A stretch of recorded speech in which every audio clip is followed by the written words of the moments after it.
Hello बच्चों। तो आज हम लोग बहुत ही इंटरेस्टिंग और बहुत ही प्यारी कहानी के साथ आए हैं। तो आज जो मैं कहानी आप लोगों को बताने वाली हूँ उसका नाम है दूसरों की मदद करना। तो कहानी के नाम से ही समझ में आ रहा है कि इसका मतलब क्या होता है। मदद करना यानी कि किसी की हेल्प करना। अगर किसी को जरूरत है आपकी तो आप बिना सोचे समझे उस इंसान की मदद करते हैं। बिना सोचे समझे इसका मतलब है ये नहीं सोच के कि कोई और मदद कर देगा। बिना सोचे समझे का मतलब ये होता है। और चलो अब हम लोग कहानी स्टार्ट करते हैं। तो कहानी में दो बच्चे रहते हैं, एक का नाम राम और एक का नाम प्रिया रहता है और दोनों भाई बहन रहते हैं और दोनों हमेशा लड़ाई करते रहते हैं हर एक छोटी छोटी बातों पे। जैसे कि हम अपने भाई बहन से लड़ाई करते हैं, अरे तुम टीवी का रिमोट नहीं लोगी मैं लूंगा, ऐसे करते हैं ना।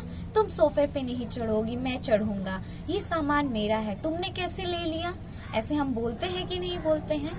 तो सेम तरीके से दोनों भाई बहन हमेशा एक दूसरे से लड़ाई करते रहते हैं हर एक छोटी छोटी चीज के लिए। अगर उनके भाई बहन में से अगर समझो प्रिया गिर जाती है तो राम हमेशा उस पे हंसता रहता है। भले प्रिया को कितनी भी चोट लगी रहे वो उसकी मदद नहीं करता, वो उसको उठाता नहीं है, वो उस पे हंसता है। क्यों? क्योंकि उसको वो करने से मजा आता है। लेकिन एक चीज मैं आपको बता दूं, अगर कोई तकलीफ में है और अगर आप उस पे हंस रहे हैं तो वो आपको थोड़ी देर के लिए मजा दे सकता है लेकिन हमेशा के लिए नहीं। और जब भी कोई परेशानी में हो उस पे हंसना बिल्कुल सही बात नहीं होती है। तो हमें हमेशा ये चीज अपने दिमाग में रखनी चाहिए। ठीक है, अब हम कहानी के आगे बढ़ते हैं। तो जैसे कि मैंने बताया कि दोनों भाई बहन हमेशा आपस में झगड़ा करते रहते हैं।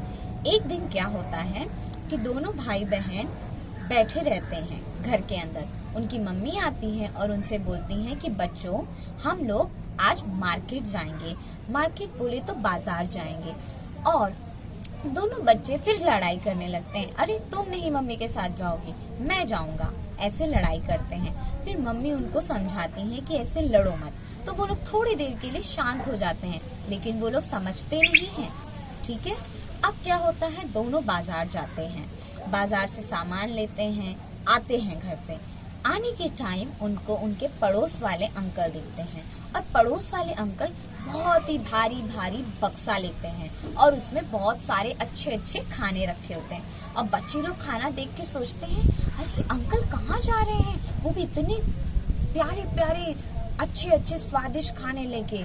तो फिर बच्चे पूछते हैं अंकल से कि अंकल आप कहाँ जा रहे हैं ये खाना लेकर। तो अंकल बोलते हैं बच्चों मैं अनाथ आश्रम जा रहा हूँ।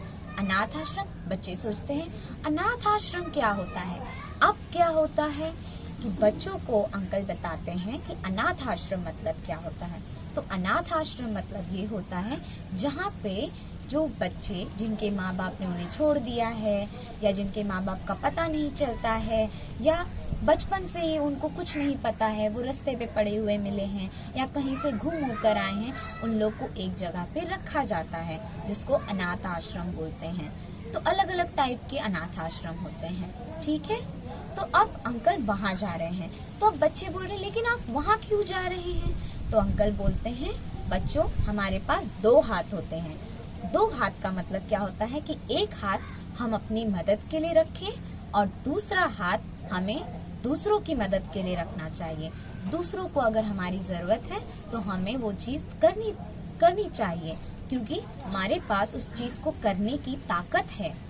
ओके, अगर हम मदद कर सकते हैं तो हमें वो चीज करनी चाहिए। तो बच्चे बोलते हैं लेकिन हम उनकी मदद कैसे करेंगे। तो अंकल बोलते हैं हर छोटी छोटी चीज से भी हम लोगों की मदद कर सकते हैं।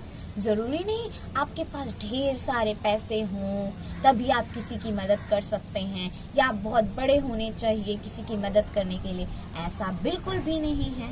अगर आपको कुछ चाहिए तो एक मन चाहिए कि मुझे किसी की मदद करनी है और जरूरी नहीं मदद करने के लिए हमें अनाथ आश्रम जाना पड़े या कहीं और जाना पड़े।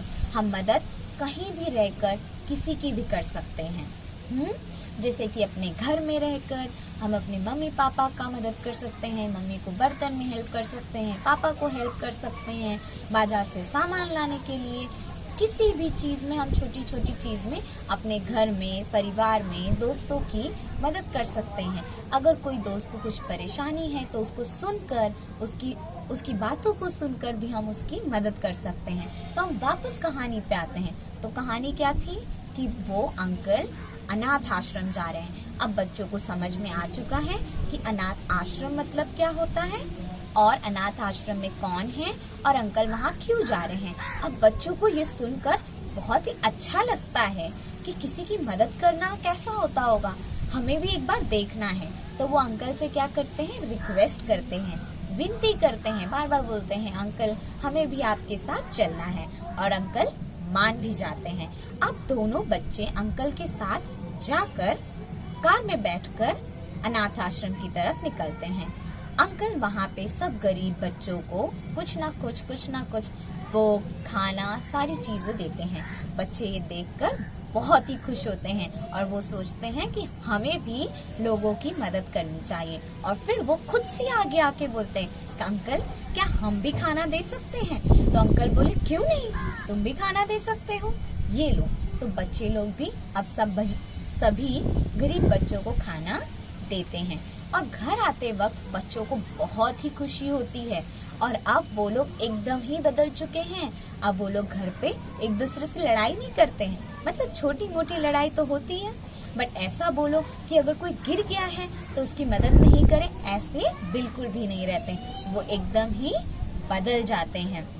तो इस कहानी से हम लोग को ये समझ में आता है कि हमें हमेशा दूसरों की मदद करनी चाहिए, बिना ये सोचे कि क्या हमें उनसे वापस मदद मिलेगी, और बिना ये भी सोचे कि और कोई मदद कर देगा, हम ही क्यों करें।